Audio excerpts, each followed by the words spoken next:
Magandang araw mga ka-idol. At ito po muli po tayo sa tabing dagat. Ayan, muli po tayong mamaliwastan. Susubok po tayo ngayong araw. Yung nga lang po medyo maulan po yung panahon po natin. Ayan, magtatry po tayo ngayong oras. Yung panahon po natin medyo makulimlim po mga ka-idol. At yung mga ibang baka po dito mga ka-idol hindi po sila ganong lumaot.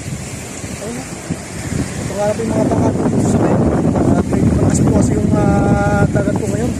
Pero tayo ay dito po tayo katry sa tabi. Ayan, at sana po ay swertehin po muli po tayo ngayong araw. At ito po yung panahon po natin ngayon dito sa sa Dingalan Aurora. Ayan. Ayan po. Ayan, at medyo malakas po yung aking mga ka-idol. Ayan po, at muli po ay magkatry po tayo dyan. Ayan mga ka-idol. Ayan mga ka-idol. Nakahuli na po tayo ng isang piraso mga ka-idol.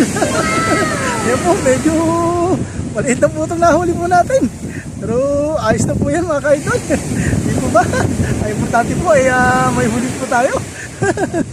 Ayan po. Ayan nga mga ka-idol oh. Ay, medyo malakas po yung gulong po ngayon mga ka-idol. Ayan oh. Ay, buti ay pinaswerte po tayo ngayon. Ayun mga ka-idol. Ayos mga ka-idol. Nakahuli po muli po tayo. Ayan o. Kaso nga lang po yung alam po natin medyo malakas po yung alam po natin. Ayun mga ka-idol o. Malaki po ng alam po ngayon. Ayun buti ay nakakahuli po tayo kahit paano po. Ayan po. Ayan mga ka-idol. May huli na po tayo mga ka-idol o. Ayan o. Pangatlo na po natin ito mga ka-idol. Ay, medyo malaki po yung nahuli po natin. Ayan o. Nakakatawa lang po dito sa tabing dagat. Ayan o. Kahit malakas po yung alon po ngayon. Ayan, ayos po yan mga ka-idol. So, ayun mga ka-idol. At pauwi na po tayo. Ito lang po yung nahuli po natin Ayun, 3 piraso po yung nahuli po natin ngayong araw.